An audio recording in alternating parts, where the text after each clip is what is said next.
क्या एलियंस धरती को खत्म कर देंगे? उससे पहले मैं आपको ये बताना चाहती हूँ कि एलियंस होते हैं या नहीं। इसका कोई डेफिनाइट आंसर किसी के पास नहीं है। आज इस वीडियो में एलियंस से रिलेटेड जितने भी क्वेश्चंस और कंफ्यूजन आपके माइंड में है, उन सबको मैं पूरी तरह से क्लियर कर दूंगी। सबसे पहले मैं आपको ये बता देती हूँ कि एलियन का एग्जैक्ट मीनिंग क्या है। कोई भी जीव जो धरती के बाहर के किसी और ग्रह का हो, उसे हम एलियन कहते हैं। पर प्रॉब्लम यह है कि आजकल की साइंस फिक्शन से भरी इस दुनिया में लोग जब एलियन वर्ड को सुनते हैं तो वो सोचते हैं कि वो एक ह्यूमन जैसा क्रिएचर है जिसके दो हाथ है और दो पैर है। पर अगर हम थोड़ा साइंटिफिकली और लॉजिकली बात करें तो एलियंस का एग्जैक्ट मतलब होता है लाइफ इन द वर्ल्ड। और जब लाइफ की बात आती है तो वो किसी भी फॉर्म में हो सकती है। ये जरूरी नहीं कि वो किसी इंसान जैसा ही दिखे। मतलब अगर किसी और प्लेनेट में कोई चींटी भी पाई गई ना तो वो एलियन कहलाएगी क्योंकि वो लाइफ इन द वर्ल्ड है।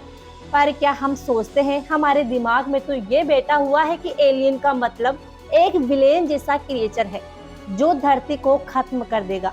पर मैं ये नहीं कह रही हूँ कि वैसा नहीं हो सकता। ऐसा भी हो सकता है कि एलियन क्रिएचर्स बिल्कुल ही इंसान जैसा दिखे, पर वो उस ग्रह के वातावरण यानी एनवायरमेंट कंडीशन पर डिपेंड करेगी कि इसका बॉडी का शेप किसी इंसान जैसा होगा या फिर कोई बिल्कुल ही अलग शेप।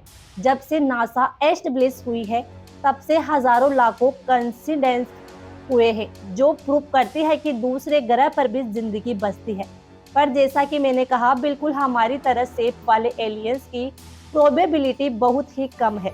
इस पर दूसरे ग्रह पर लाइफ एग्जिस्ट करती है। इस बात को नकारना बिल्कुल ही गलत होगा। दूसरे ग्रह पर लाइफ कैसे शुरू हो सकती है, इस बात को जानने से पहले हमें ये जानना होगा कि धरती पर जिंदगी की शुरुआत कैसे हुई।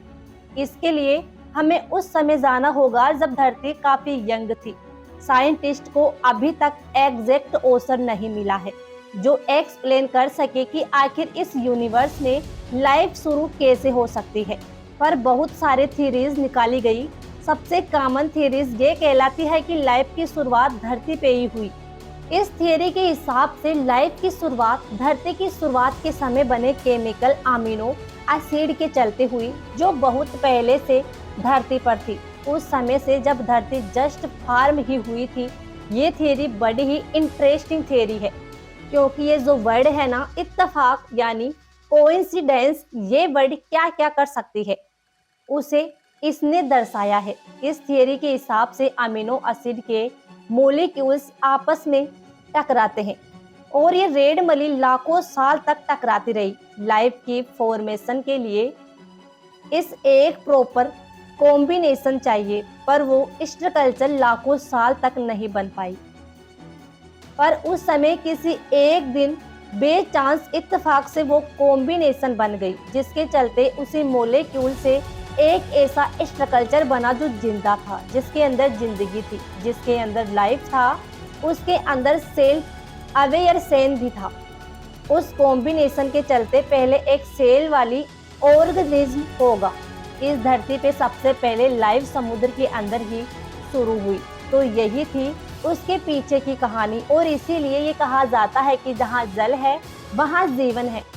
दूसरी थियरी है पेनिस्पर्मिया जो ये कहती है कि लाइफ की शुरुआत किसी दूसरे ग्रह पे हुई है और वो एस्ट्रॉइड कॉमेट्स और प्लेनेटॉइड्स के जरिए इस ब्रह्मांड के अलग अलग ग्रहों में फैल गई और इत्तेफाक से एक दो एस्ट्रॉइड धरती पर भी आ गए होंगे।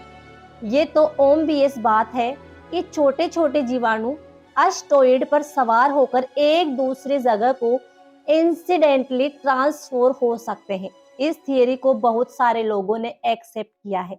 अगर पहली थियरी सही है तो इसका मतलब यह है कि आज के समय में भी कहीं ना कहीं किसी दूसरे प्लानेट पर पनप रही होंगी, बिल्कुल उसी तरह जिस तरह हमारी धरती पे हुई थी। और अगर दूसरी थियरी सही है तो आज के समय में भी ऐसे हजारों कॉमेट्स और एस्टेरॉइड होंगे जो एक दूसरे ग्रहों पे जिंदगी को ट्रांसपोर्ट कर रहे होंगे। दूसरे ग्रहों पर भी लाइफ हो सकता है, इसमें कोई सवाल नहीं।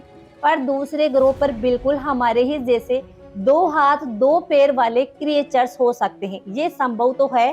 पर इसकी प्रोबेबिलिटी बहुत ही कम है और उससे भी कम है इस बात की प्रोबेबिलिटी कि एलियंस के पास हमारे जितना इंटेलिजेंट दिमाग हो सके और इसीलिए एलियंस इस धरती पर अटैक करेंगे। इस बात की प्रोबेबिलिटी बिल्कुल ना के बराबर है। हाल ही में इंटरनेट पर ऐसे बहुत सारे आर्टिकल्स पब्लिश हुए हैं जो कहती है कि एलियंस धरती पर हमला करने आ रहे हैं, पर असल बात यह है कि ये पढ़ाई चढ़ाई बातें हैं। ऐसी बात नहीं है कि नासा यूएफओ साइंटिस्ट को रिपोर्ट नहीं करती, बट ये बहुत ही अनसुलझे लेवल पे होता है। ऐसी धुंधली तस्वीरें नासा के पास तो जरूर है, पर इस बात को प्रूफ करने का कोई तरीका नहीं है कि ये एलियंस ही है। ये अंतरिक्ष में घूमती हुई कुछ और नेचुरल एलिमेंट भी हो सकती है। कुछ लोगों का कहना है कि ये भविष्यवाणी नोस्ट्राडामस ने की थी, एलियंस धरती पर कब्जा कर लेंगे। पर आपको ये जान लेना चाहिए कि नोस्ट्राडामस ने ऐसी हजारों भविष्यवाणियां की है, पर उसमें से कुछ भी सच नहीं हुई।